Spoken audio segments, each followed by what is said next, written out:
What happened when the quit farming town just decide its youth have gone too far, and what begins as a creepy prank quickly descends into a full-blown massacre that is led by a smiling clown that is straight from your worst nightmare. In this video we are breaking down the entire movie scene by scene, and we are explaining the full story and plot of the movie, so no spoilers are spared here. So let's deep dive into the madness of this 2025 release horror thriller film that is Clown in a Cornfield.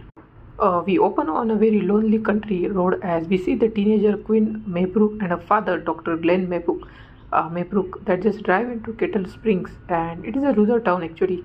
So it is surrounded by very rusting silos and endless cornfield as far as I could see, and still reeling from the death of Queen's mother. Actually, they hope the move just offers them healing, and Dr. Maybrook has accepted a job as the town's doctor, but Queen finds it difficult to adjust because it is a new place, and they arrive at a very old type of farmhouse, and that is their new home, and they are situated near the old syrup factory where Frendo the clown was once the mascot. And the empty fields seem peaceful at first sight, but an old weather-beaten billboard just featuring Frendo that is grinning eerily already hints at the town's buried madness. We see in the next scene that Queen's first day at the Kettle Springs High School is just awkward as hell, because she's just going to a new place, new people, and exploring the new culture that is present there. And she quickly notices a generational divide, and the school is heavily policed by Principal Vernon Farmer, who enforces strict discipline, while the students, particularly the outspoken ones, are treated with very much kind of suspicion. And Queen meets a group of friendly misfits that is Cole, then Janet, Rust, and Madison.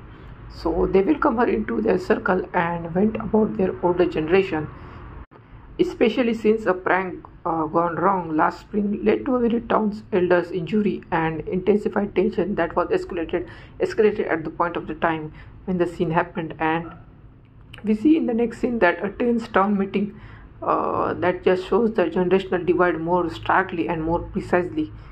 The mayor, the principal, and many parents rage about the youth that they are just disrespecting the tradition and ruining the community that they should not do, because they have the responsibility of preserving culture and just continuing whatever the culture and tradition they have. But they complain about the vandalism and social media and the town's economic decline, blaming it all on the teenagers.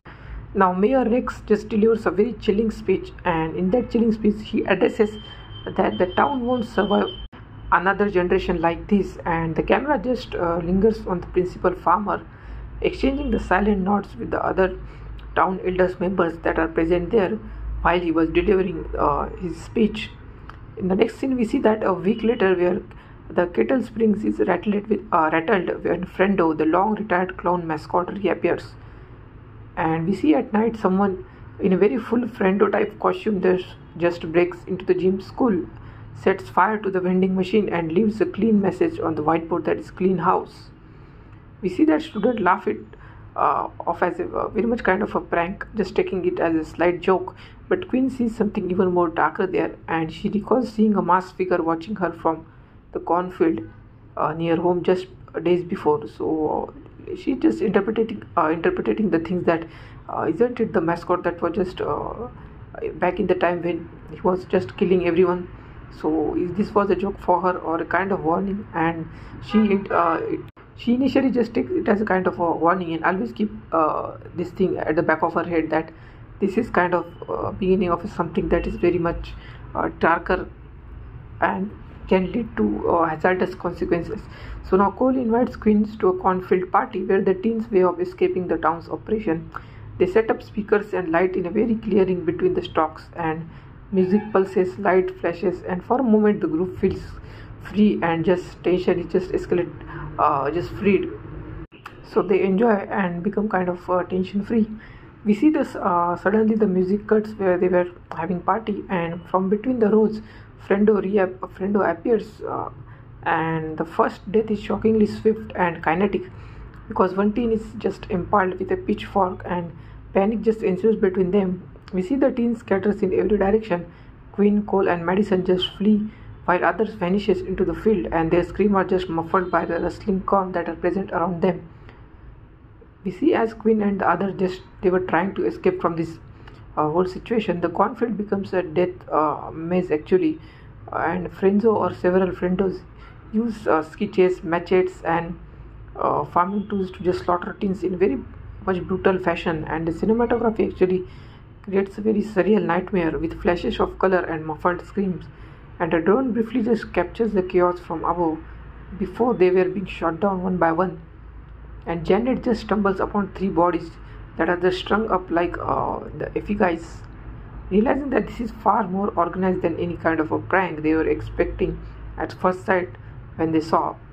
But as soon as they realize that this is not prank, this is something more brutal, and she starts live streaming, and her phone is quickly spotted away, but not before capturing a chilling frame that is there were presence of the multiple clowns. And one thing that was to be noted, that even we as an audience, that they were all identical, and so we are also not able to recognize that who is behind the mask and who is doing all these killings. But only a handful escape, that is Queen, Cole, Rust, and Rust is actually wounded, and Madison. They hide in an abandoned grain silo and attempt to make sense of what has happened. And Rust reveals that he has been researching town's history and found old rumors of Frendo's cultist, that is a cult organization and punishment for immoral youth. So he actually believes that some of the adults have formed a secret society using Frendo as a cover for vengeance. And so then they are just trying to think that what they should do about this whole situation. So after having a discussion, they just decide to expose the killer, but first they need evidence that who is behind this. The group just sneaks into the old syrup factory that is now shattered and just falling apart. Inside they find a very horrifying sight, that is Frendo's costume and maps of town's infrastructure and the surveillance photos of every major teen in the, that is present in the town. Labels like disrespectful, liability, and needs correction just appears under this image, under those images. Even worse, after some time, when they were just going here and there and checking out the things in that old factory, they suddenly discover the VHS tapes with masked figures just delivering speeches, and in those speeches they were telling words such as they were delivering speech, they were telling and spreading their message that includes that they were just communicating that tradition must be enforced by hand and let them fear Frendo again. And they have stumbled into a vigilante cult that was led by town's elder. Suddenly they hear footsteps and Frendos are inside, and a harrowing chaos just ensues between them, and Rusty is just slashed and nearly killed while Janet is captured. Then we see that Queen and Cole just escapes with footage from the tapes, and back home Queen's father just finally believes her. He contacts state authorities, but without solid proof or bodies they don't act. Meanwhile Janet is just held captive in an underground storm, just sheltered beneath the church. There she discovers that not only is the sheriff part of the cult, but so are the town pastors and principal farmer.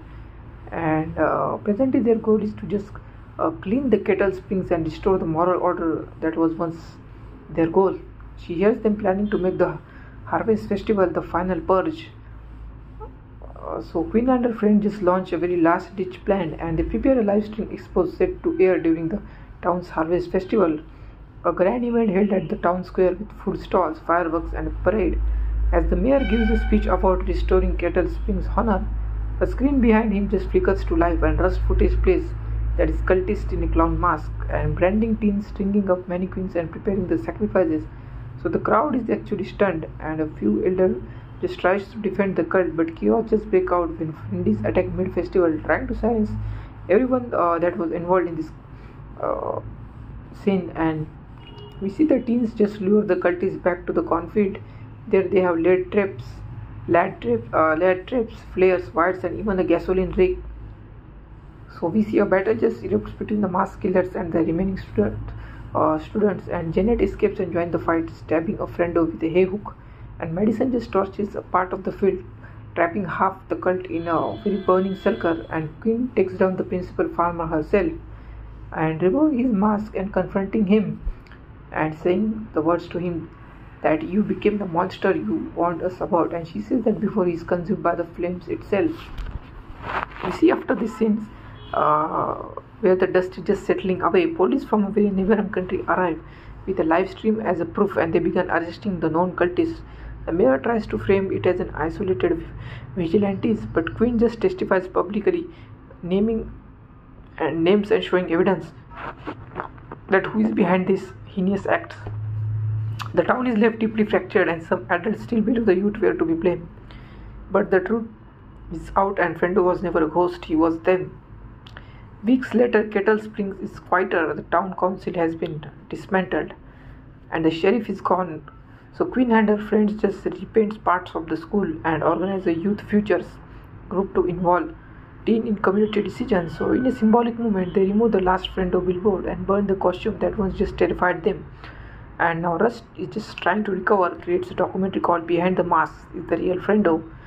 In the one final eerie twist, we see that Quinn just walks the edge of the old cornfield alone, and a rustling sound just draws her attention. She turns and sees a child drawing a Fendo pin to a scarecrow. It wasn't there before. As she walks away, the camera pans to the scarecrow, and a subtle hand twitches beneath the straw, and that just cut to black.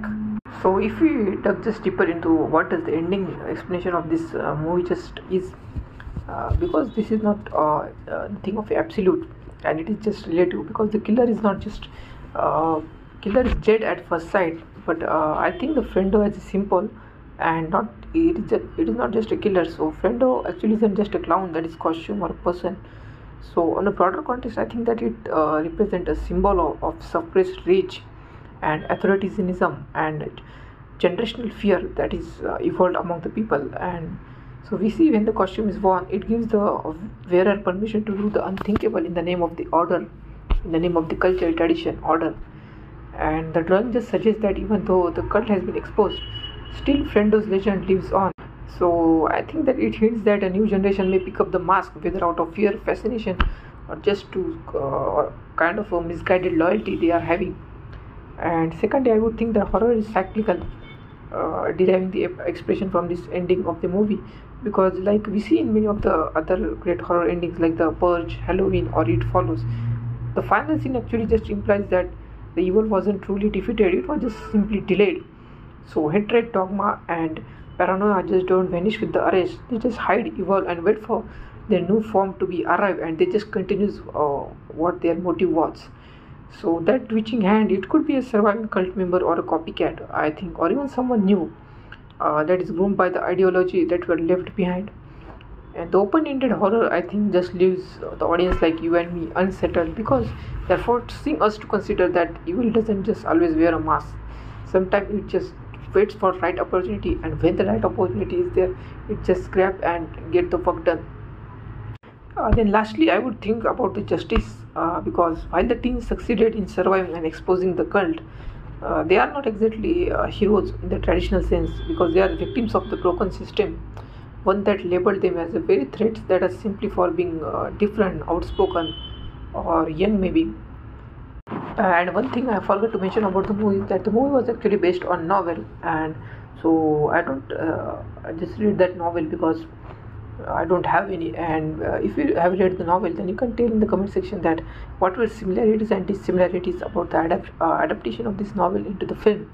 So there we can even make it clear idea about the story and the character that were just involved in this film. And I think the movie Clown in a Cornfield, so it's a very clever and very rightful and methodical film that is just not a blend of slasher horror but also a social commentary actually, that just manages to be both entertaining at the same point of time, and it is surprisingly thoughtful, because even we need to think the message about this movie. And so starting at the movie, it just starts as a very familiar setup, a group of teen in a small town that are just stalked by a mask killer in a clown mask, and that just quickly transform into something even much darker and more politically charged and emotionally unsettling.